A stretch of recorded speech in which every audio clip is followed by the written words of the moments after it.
Welcome back to Apartmentalize 2022, live here at the Apartment Academy. We are with Toni Blake, founder and CEO of TotallyToni,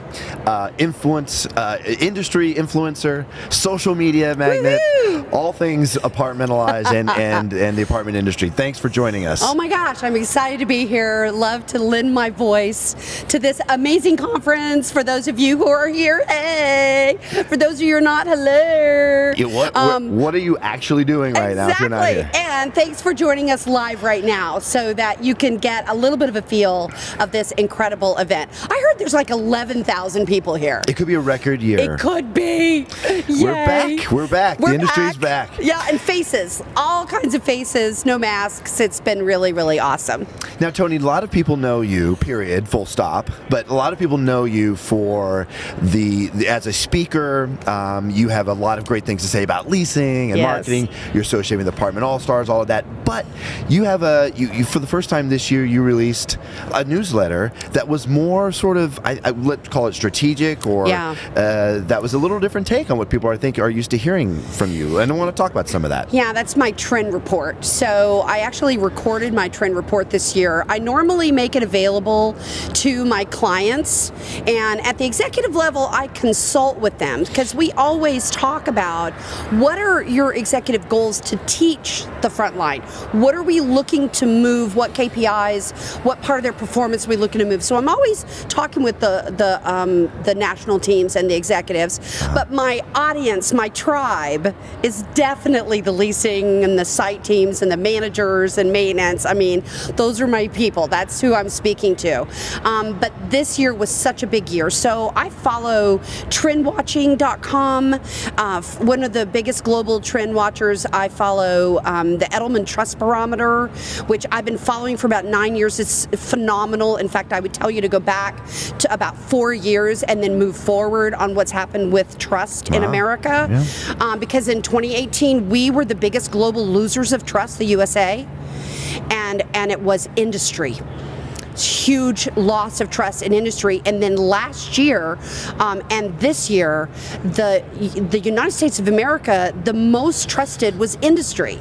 So there's been this huge shift where people are looking at companies, and then when you look at the trends on GWI, follow Connect the Dots, and some of the other resources which we'll share, we'll it talked about how we're literally flipping our brands inside out, where they were looking last year to the companies, the executives, to make the right choices, to demonstrate character, to be socially conscientious of what's going on in our world. And then this year they're looking at our people. The brands are flipped inside out, and how our people perform at customer service and in these stressful moments with this inflation rising and everything going on, how they address it is the top of the mind of the consumer today. So in January, when I saw all this, I started ringing the bell. I'm like, people, you're making a decision about rent that you have to live with for a year, and the Russians are in Ukraine. Like, what the hell? I mean, we've got all of that. We're coming out of this global pandemic, and now we've got inflation. So the site teams have not had a break, and the stress they're under is incredible. And the residents are coming to them saying, what is going on with this rent increase? Because what are rents rising? Okay, what did you so nationally, I would say that 18 is probably the number I most saw in the trend reports reported in January, and there's a ton of resources I can provide for you where those are being created. But here's the thing: it's that I've got clients that are doing 40% rent growth. We've got markets that are at 25%, and people don't understand it. Is 40%? 40% revenue growth. But here's the thing I want you to get. Okay, this could be our last up year. I think inflation is going to actually trigger the next recession. I don't think hypersupply, it'll be the first time in my life, 40 years, watching multifamily, that hypersupply is not going to trigger the recession, which it almost always does. We're supposed to reach saturation in 2015, and yet here we are in 2022 building successful lease-ups with these elevated rents. And the other thing is that I had one developer tell me they had a project that didn't get sticks in the ground, so they had to redo the bids. It went up 37% cost. Yeah. So if there's a little bit of a tick down in development, and I think that some developers going, I'm not building at the top of the market, I'm going to wait a while. But some builders are taking on that cost and passing it on. And if you have a 37% increase in cost in your development, you got to pass it on to the customer. So 40% is not uncommon in the rent increases that are going on right now. But most importantly, with this trend of the flipping the brand inside out, where our site teams are the ones confronted, your site teams don't understand some of these operational things that are going on.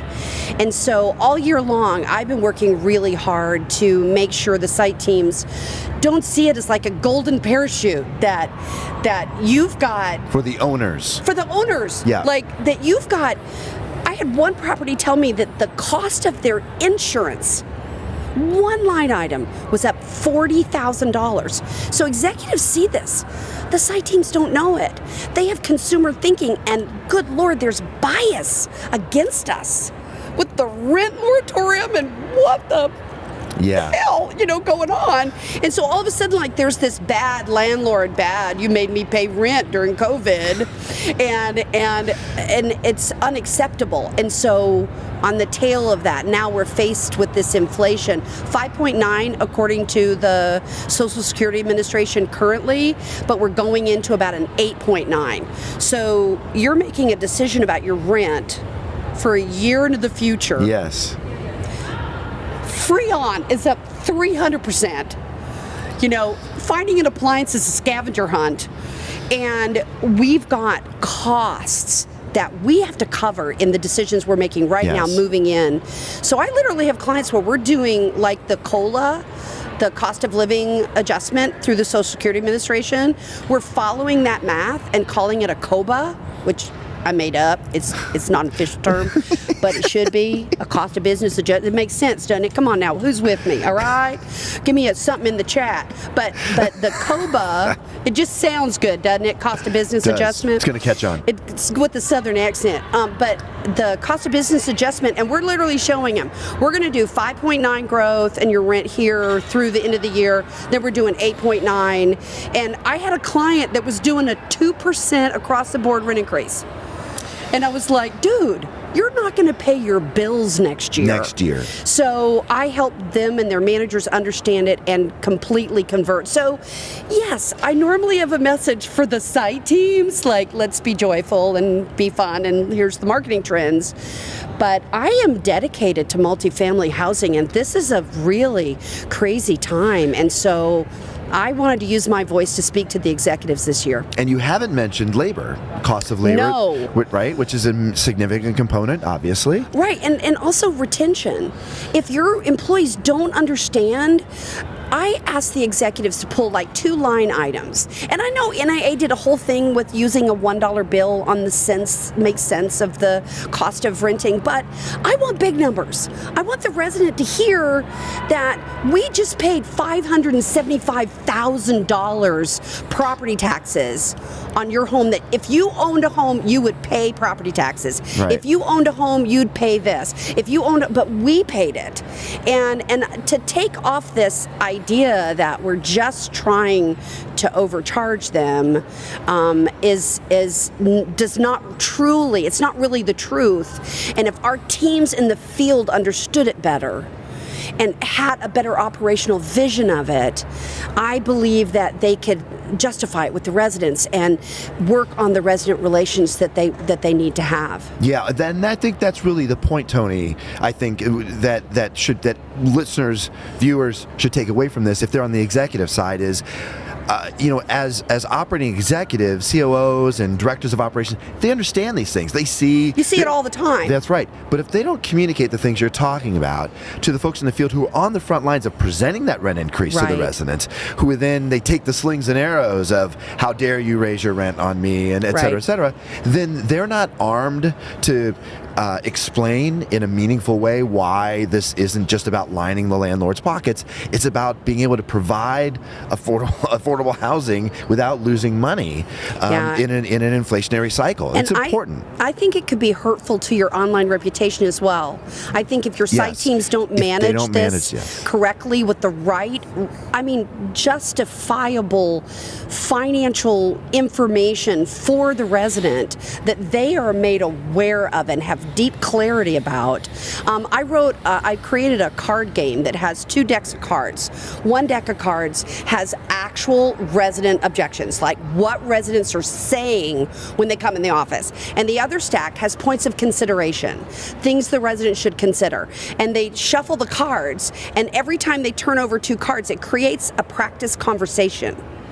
So the card game gives the site teams an opportunity to practice, because you don't buy a violin and schedule a concert. The whole reason we practice is because we build confidence. They need to develop confidence in that language. So my clients are really digging. Shout out to Jamin Harkin in Atlanta, because he's the one who really put me on this track and helped me to design my up series. Like, let's get our teams up, motivated. Let's get the rent up. And again, this could be our last up year. So wherever you're at, that's where you're going to fall from.